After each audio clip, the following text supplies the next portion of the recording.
to start with everyone, just raise your right hand and just keep it raised. So I'm going to wait until everybody does it. Still waiting. Okay.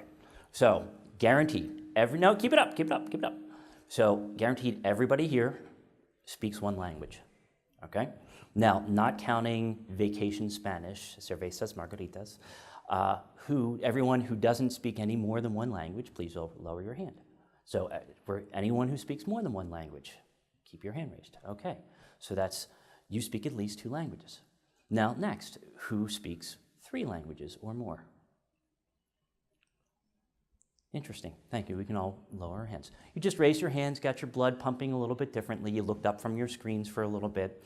That's all. It's just showing that, again, we are focusing on an international audience. That's key to all of our businesses. That's why we're here at the International Search Summit. I'm here to really tell a story that's an ongoing one right now, and it's not to necessarily reflect a lot of the best-in-class details that you're going to learn from the other speakers. This is a reflection of my learnings that I've had over the last, I'll just get started,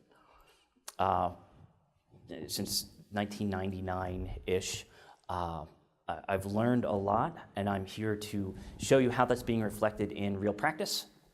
And unfortunately, I didn't come to this particular place. We're 2 people like you that are in the room, especially the experts, the speakers, unfortunately until about 2008, 2009. So I really fumbled my way through, unfortunately, two website builds before I came to the level of expertise to get it from people that are in this room today. But essentially, long story short, 13 great years at a company that made hardware, 3 years at a company called DuPont, and then we spun off to become our own company 3 years later. During that time, I inherited a multilingual website. It was it was in the year 2000. It was already in play. I was brought in to finish it up. And then 2 short years later, I threw it all away and then rebuilt it. And then did it again right before I left to come to DuPont. And now I'm in my 3rd official build from scratch international website. And that's the story I'm going to tell you today. Right now, we are projected to be building in 9 languages, and we'll tell you how we got there in a little bit. This is basically what we're going to talk about. We're going to talk about the company, talk about the challenges, the planning, just a brief thing about the CMS selection. Most important parts are towards the end, so I'll kind of move through the beginning a little bit quick. Socialization and discovery is critical, and I'll explain why. Launches, languages, and translations, that's probably the meat of it, as well as the architecture and SEO strategy. What I forgot to bring up in the middle of this, and I can't put in my presentation, to get any of this done, my real experience is in bribery, blackmail, and extortion. So I love my company, by the way. The camera's right there. I'm just kidding, legal. But it's what are those 3 things? Their influence. It's how to influence a group of individuals, especially in large companies, that have very different priorities, very different businesses, very different goals. Trying to get them all into the same place to build and execute a global multilingual website is a feat. And it's a fun one, and I hope that anyone who's doing this in the room is enjoying it, because I know I am. I'm here with a colleague as well. We both are. But it is ultimately not about technology. It's definitely about content, but it is very much about communication and coordination. So that's what we're going to get into. So this is a reflection of not my colleagues. This is a reflection of our company. Our company, when we spun off from DuPont, DuPont has a rich 200-year-old history, very rich. But when we spun off, we became a 200-year-old startup. And that's a really fascinating place to be. Just imagine you work for a company that has search link juice of a dominant brand, a global brand that is in so many, it's the leader in almost every category that they operate in. And then that's all gone in a day. So on July 1st in 2015, all of our link juice went to 0. And we had to recover from that. We had to rebuild. Unfortunately, we didn't get to go and build a new website, which 3 years later, and we're now just building the website. So we inherited 5,000 pages of brochureware. It's crazy. It was in 15 languages of brochureware, not connected to each other, not SEO'd properly. They were built in 4 or 5 different countries with people who didn't even talk to each other because we inherited these businesses from DuPont, a very complex, large organization.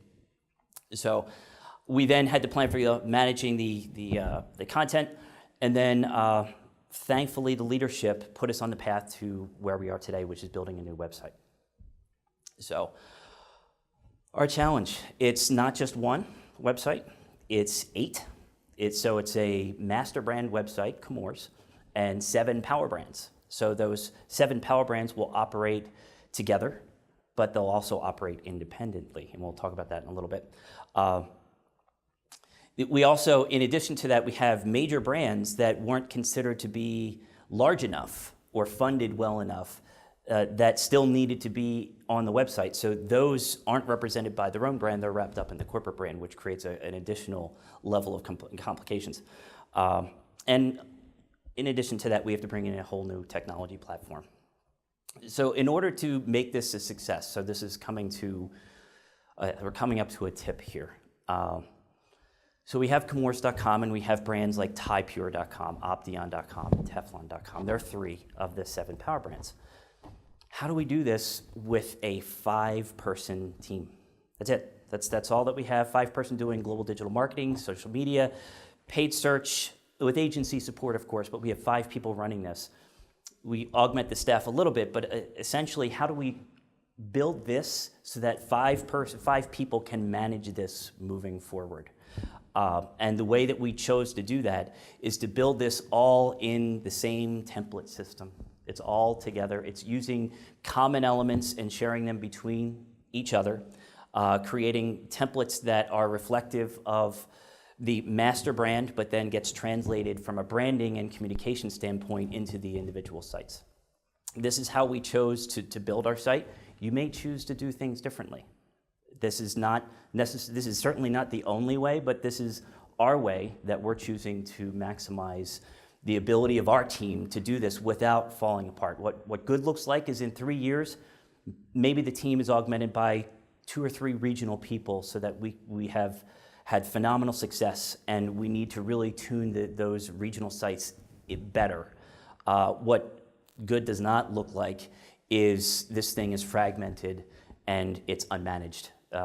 We then start breaking off into unique bits of content or microsites. Really what my biggest fear is, and I don't think that we're going to get there, is have 5 or 6 microsites start spawning off that are managed by individual countries or regions. So that's our goal. Which is the tip. The tip is don't plan for the build. Plan for who's going to use it, how you're going to use it. And that's what we're hoping that we did. We won't know until it's done. But right now, the building is all-consuming, and that's all we can think about. But it's it's easy to forget about the use, but that is what we're ultimately trying to do. So, okay, making the plan. I'm going to go through very quickly. These are the major points. The first thing we had to do is pick a content management system.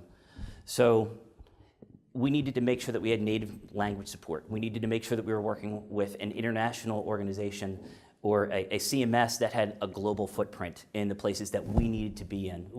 I'm not making an ad for Sitecore. We chose Sitecore. We evaluated basically Sitecore and Adobe, and Sitecore was a better fit for our technology stack.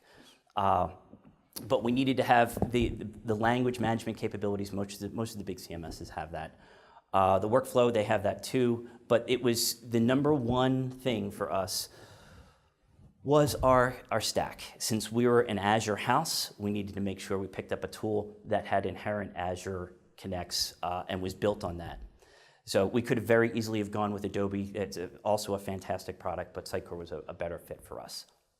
But really, at the end of this, the so what between here is role clarity. I can't, this is really where it's not about the technology, it is certainly about the content ultimately for the user experience, but it's about communication. It's about who does what, who's responsible to do what and when. And we've spent, I would say, 30% of our time constantly communicating role clarity. So every organization is built differently. It all comes down to it. We don't have a traditional marketing department. We sit within communications. That's where we align up to. The business units have marketing. And when you have people in different business units, different roles, different functions, it is really critical for us to do this. And I think this is probably, if we have a success to date, besides technology and whatnot, and actually getting money to do this, it's making sure that everybody understands who's doing what and when, especially when you have a large global organization, because I can tell you most of these things are usually probably run out of a central office here in the US. Unfortunately, the people over in our Shanghai office probably don't feel as connected, nor do the people in our Sao Paulo office feel as connected. Our goal is to constantly bring them back in and get them more involved.